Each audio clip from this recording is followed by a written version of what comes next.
Hello guys, this is Bobby and you are watching your favorite channel Birds Lover. Most feathered patients need rest and must be caught at least once a day due to potential medication. For its conspecifics and particularly for the sick bird, it would mean enormous stress if the other birds would always be frantically flying while the owner tries to catch the sick bird. Therefore, you should have a hospital cage ready for such cases to be able to temporarily separate the bird from the flock or partner. The hospital cage should be equipped with all the conveniences that your bird is familiar with from everyday life. Fortunately, many sick birds won't sleep most of the day, so there is no reason to deny them the usual amenities during their stay in the hospital cage, unless, of course, the current state of health prohibits certain things because they would overexert the animal or otherwise put your bird at risk. Sometimes it is necessary to accommodate 2 or more birds in a hospital cage for the birds. This is usually particularly pleasant because they are not alone, but even then it can be helpful if they find, for example, some toys in the hospital cage. Size of the hospital cage.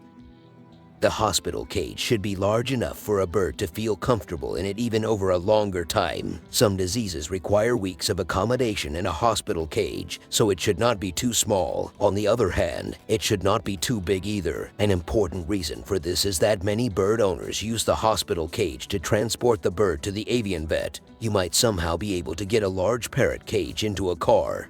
To fix the cage securely so that it won't fall over during the first braking maneuver is often hardly practicable. Besides, it means considerable stress for the bird to be caught in the veterinary practice from a large cage with numerous possibilities of escape or hiding. From a rather small cage, on the other hand, the animals are usually relatively easy to catch. Regarding the size of the hospital cage, choose the happy medium, or even better, at home, you can use a spacious hospital cage and place the bird in a small box for the transport to the vet. Bowls, perches, and more. Feeding cups and a dish for treats should be available in the hospital cage. Another dish for grit should be kept in reserve in case the disease prohibits covering the cage floor with bird sand and grit. Since the grit is important for the budgie's digestion, it should be served in a dish then. Of course, the hospital cage should also be equipped with a water bowl or a hanging water dispenser. Be careful.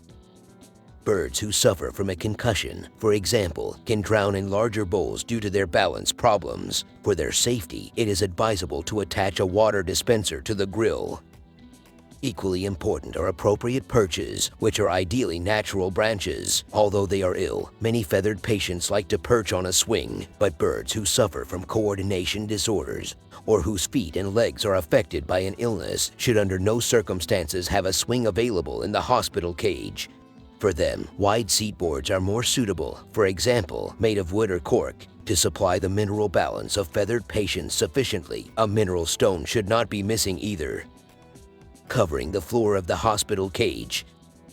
Depending on the disease, it may not make sense to cover the cage floor with loose sand. For example, if the bird has an injury on its feet, the sand would contaminate this wound as soon as the animal moves to the floor. In such cases, you should avoid any kind of loose floor covering. Instead, put a newspaper or kitchen paper towels on the floor of the cage. This material binds the moisture of your bird's droppings. Keep in mind that you should never cover the cage floor with kitchen paper towels. While your bird is still bleeding, your little patient may stand on the absorbent material, and it will stick to the wound. If the kitchen paper towel is later detached from the blood crust, the wound could start bleeding again.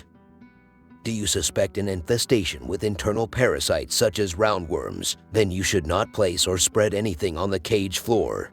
Feces samples, which the avian vet needs for the detection of parasites, must neither stick to paper nor be polluted by sand. The same applies to feces samples to be tested for bacteria or fungi that may have spread in your bird's digestive system.